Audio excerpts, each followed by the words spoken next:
Ny Fédération Nationale Mpiopy-Tantely na FENAM miaraka amin'ny FTA sy ny tetika safara dia manolotra antsika amin'ny fandaharana mikasika ny varoazy aretin'ny tantely. Madagasikara dia miavaka amin'ny fananany vokatra tantely maro karazany. Faritra maro eto amin'ny nosy no afaka mamokatra tantely. Ireo faritra voafaritra amin'ny lokomena eo amin'ny sary dia afaka mamokatra tantely avokoa. Faritra 17 amin'ny 12 eto Madagasikara no afaka mamokatra tantely. Noho izany dia vokatra tantely samihafa no azo arakaraka ny toe-tany sy ny toe-trandro isaky ny faritra. Ao ny tantely azo avy amin'ny kininina, ny tantely azo avy amin'ny niaolia, ny tantely azo avy amin'ny letchi, ny tantely azo avy amin'ny voaroy, ny tantely azo avy amin'ny voambona, ny tantely azo avy amin'ny mokonazy, ny tantely azo avy amin'ny ala sy ny sisa. Eny, ny famokarana no antoky ny lalam-piariana. Raha tsy misy ny vokatra dia tsy misy ny lalam-piariana. Maro ny vokatra azo avy amin'ny fiompiana tantely. Ao ny tantely ranony sy ny tantely zanany, ny voniny, ny savoka, ny propolisy sy ny sisa. Tsy azo adinoina fa ny tantely no miantoka ny 7 isanjaton'ny famindrana vovombony eto ambonin'ny tany. Miantoka ny abetsaka sy ny atsara ny vokatra maro hafa ny tantely, toy ny hazo na ny voankazo. Iny miantoka ny atsara ny vokatra toy ny letchi izay mampalaza ny Madagasikara. Miantoka ny fiarovana ny ala sy ny ao anatiny koa izy. Raha ny eto Madagasikara no resaina, ny tantely no miantoka ny 20 ka hatramin'ny 70 isanjaton'ny fidiram-bola mpiopy tantely izay miisa eo amin'ny 2,100 alina eo. Ankoatr'izay dia miantoka ny fidiram-bolan'ireo an-tapitrisa izay tsy mpiopy fa mampiasa ny tombontsoa azo avy amin'ny fisiana tantely.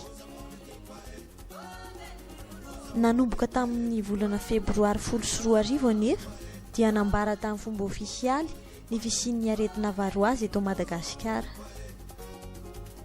Ny fahatongavan'ny aretina varoazy eto Madagasikara dia manova ny fomba fitondra ny lalam-piariana tantely.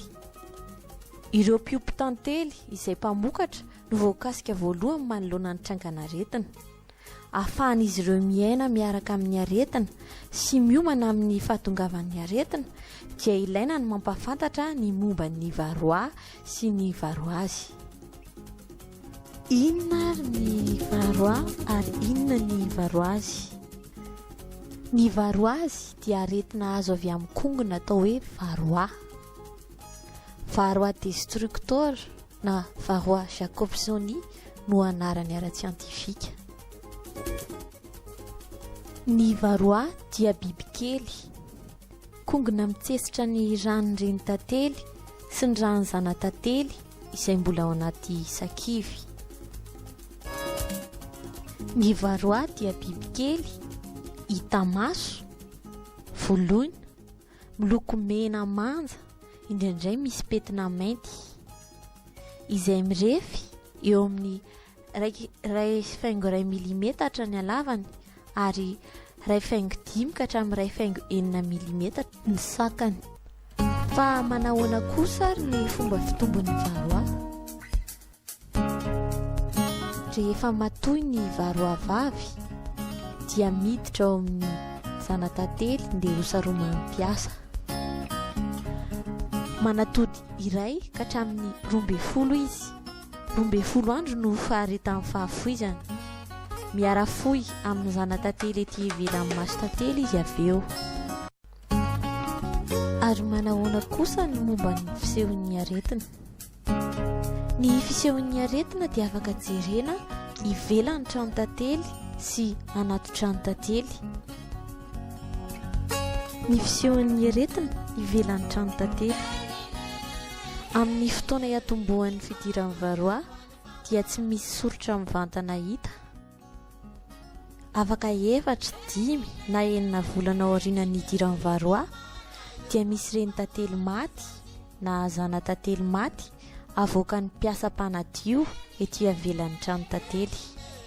Miankina amin'ny habetsaky ny varoa anaty tohatra ny habetsaky ny reny tantely na ny zana tantely maty ety ivelany. Afaka enim-bolana no mihoatra dia mihavitsy ny reny tantely miasa izay mivoaka sy miditra ao anaty trano tantely. Tampotampoka eo tsy misy intsony na mandositra na misitaka ny tohatra na maty tanteraka ny andeha tantely. Maty dia reny tantely ary farany manomboka miditra ny vitika sy ny samoina. Ny fisehon'ny aretina anatin'ny trano tantely. Ny fitsirihana ny ao anatin'ny trano tantely na ny tohatra no ahafahana manaraka ny fisehon'ny aretina tsara. Ireto avy ny tranga mety ho hita rehefa mijery ny anaty trano tantely misy varoa. Misy bibikely miloko mena manja miraikitra ny milamosiny reny tantely. Mihamaro isa ny bibikely rehefa tsy tsikaritra sy tsy mandray fepetra araky ny faharetany ny piopy. Misy reny tantely mpiasa bory elatra sy bory-kibo. Miamintsy tongatongana ny faritra misy ny atodin'ny mpanjaka ary mialoso simba toerana ny sakivy. Tsy voadio mpiasa intsony ireo zanan-tantely maty sy lo anaty masy tantely ary mihamasiso ny ao anatin'ny tohatra. Raha mbola betsaka ireo mpiremby dia mbola miasa sy manangona mamy tantely ihany na mandositra na mandao ny ankanina izy rehetra raha tsy noboriana ny elatry ny mpanjaka na mihavitsy ny andian-tantely. Mivoaka ivelan'ny vaty izy ireo raha toka ny notapahana na noboriana ny elatry ny mpanjaka. Maty tanteraka ny andian-tantely. Manjaka ny fahavalo toy ny samoina sy ny vitika. Ahoana ny fomba hitsirihana ny fisian'ny varoa? Ny voalohany manokatra tohatra ary mijery mivantana ireo papy tantely sy reny tantely. Ireo fitaovana ilaina amin'izany dia ny tohatra misy kadra ahina fa misy varoa ary ny maso mahita tsara. Aorian'ny fitsirihana ny kadra misy zana tantely indrindra ireo voafohy dia tokony ahitana varoa. Faharoa, fanokafana ny sakivy sy fijerevana ny zana tantely. Sokafana sy esohina amin'ny fanjaitra na fanery ireo zana tantely na sakivy mitampina misy eo amin'ny 50 na 100 hatramin'ny 200 indrindra ireo sakivy misy ny lahy tantely. Aorian'ny fitsirihana dia misy bibikely miloko mena manja mivoaka na miraikitra amin'ilay zana tantely. Fahatelo, fampidirana ny tantely anaty vera na anaty tavoahangy misy alikaola. Raofina ara-pidirina ao anaty vera na tavoahangy misy alikaola ireo tantely misy eo amin'ny 100 ka hatramin'ny 200. Ahontsana ary avela hijanona mandritra ny fotoana elaela ho faty ny tantely. Rehefa kelikely dia maty ireo reny tantely sy ny varoa miaraka aminy ka mihintsana eny fanamban'ny tavoahangy na fanamban'ny vera ny varoa. Afaka atao ny fanisana an'izany varoa avy eo. Ary manahoana kosa ny amin'ny fifindran'ny aretina varoa azy? Ny aretina varoa azy dia mifindra amin'ny alalan'ny fifampikasohan'ny reny tantely samby reny tantely. Izany hoe ny mpanjaka amin'ny mpiasa na ny mpanjaka amin'ny lahatantely na ny lahatantely amin'ny mpiasa izay misy varoa.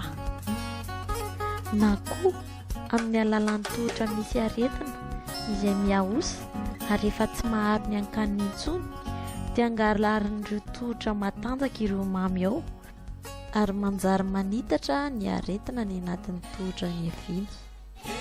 Mifindra amin'ny alalan'ny lahatantely izay tsy mionona ao anatin'ny tohatra iray fa mifindrafindra monina.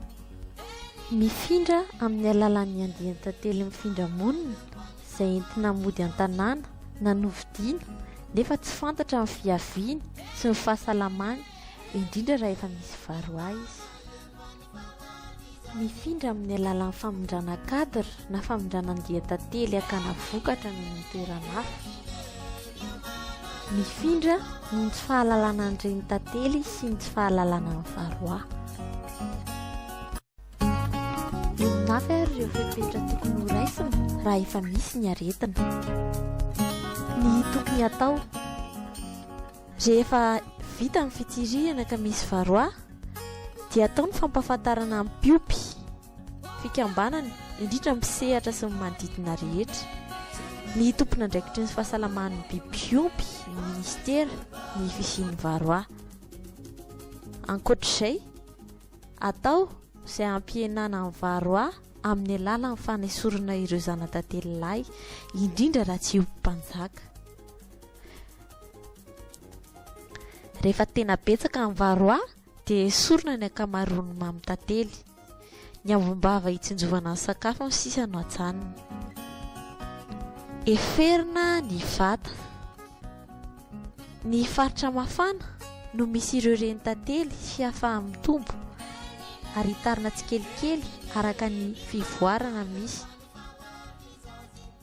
Miroso amin'ny fitsaboana na ny fampiasana fanafody mamono ny varoa, tsy mamono reny tantely, tsy manimba ny kalitaon'ny mamy tantely. Manara-maso akaiky ny fiompiana. Ny tsy azo atao. Tsy tokony hafenina ny fisian'ny varoa satria mifindra aingana izy. Tokony ampahafantarana ny sampandrara voakasika sy ny manodidina rehetra. Tsy tokony raviravin-tanana ny rehetra fa tokony mahalala sy halala ny varoa, ny fianaky ny varoa, ny faritra rehetra efa misy varoa eto Madagasikara. Fadiana sy hajanona tanteraka ny famezivezena ny andiha tantely misy. Ny afatra. Ny tena fampitana dia miseho le valanaretina mahakasika ny tantely amin'izao fotoana amina faritra vitsivitsy eto Madagasikara, ary misy hiraka ny fédération zany izay tsy maintsy mampahafantatra antsika mpiompy rehetrarehetra momba nyty aretina ty ao anatiny zany na ny fisehony ny zavatra tokony hiatrehantsika azy. Ka ny hafatra tena mampitaina ny tsindrina mafy zany dia ny fisehon'le aretina io misy fomba tsotsotra azo atao ahafahantsika mamantatra an'izany, fa mila tsika vonona, tsy atao mampitahotra koa le izy miteny an'izany mihitsy izay atao amin'ny FENAM, fa mila vonona tsika ara-tsaina, ara-teknika, fa indrindraindrindra ihany koa zany ara-pahalalana. Tianao tenena amin'izany dia hoe mila mifanakalo hevitra sy mifanerasera-kaiky tsika any amin'ny fototra ary ny fédération nagnivon'ny faritra dia netignivon'ny FENAM national zany. Tsara ho tenena ihany koa ngamba ao anatin'izay zavatra zay misy zany ireo zava-maniry izay efa azo ampiasaina amin'izao fotoana zao zany. Anisany ohatra ny lohamenaka na ny huile essentielle avy amin'ny thym, ka dia efa mila vonina sahady sika rehetrarehetra mifanome tanana izay tokony hatana zany ny masomboly na efa afaka mamboly sahady an'le thym, satria io zany ny fototry le fanafody izay iadina amin'izao fotoana izao amin'ity aretina ity.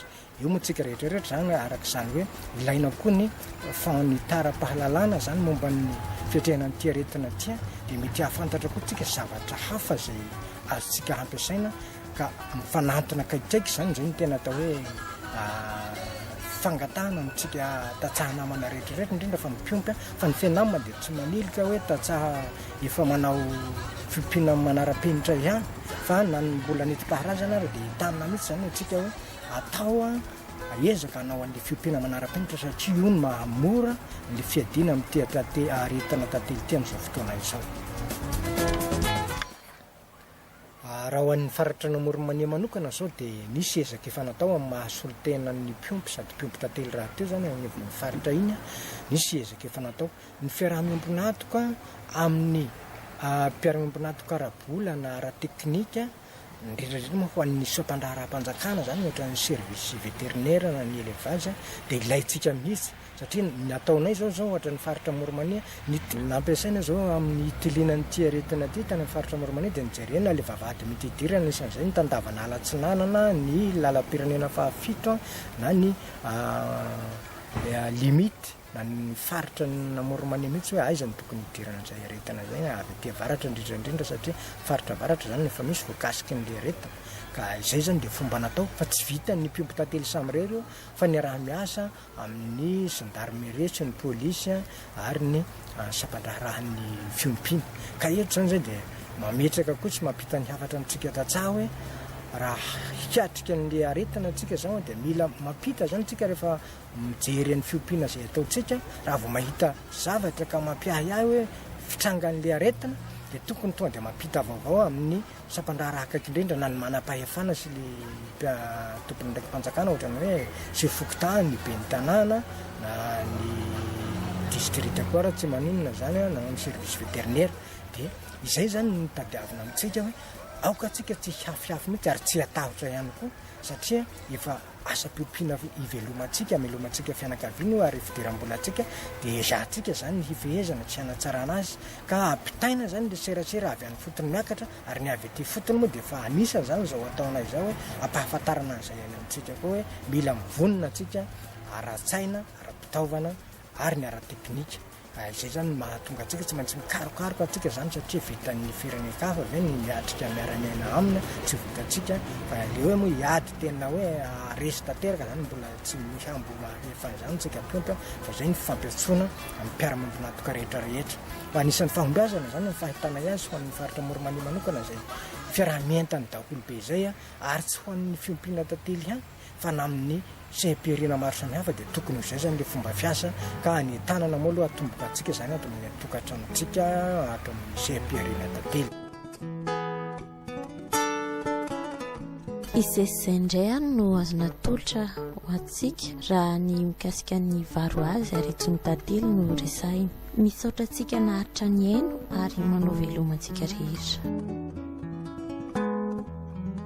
isaorana manokana eto ireo nanampy tamin'ny fanatotosana fandaharana ny mpiompy tantely mpikambana ao amin'ny fianamaneran'ny faritra ny ekipan'ny FDA ny sampandraraha-mpanjakana izay nakana totam-baovao raha mila fanampazavana manokana dia manatona ny fianamana na miantsony laharana finday ohatra 3 ohatra 6 na manorata amin'ny adresy mailaka fenama@mail.org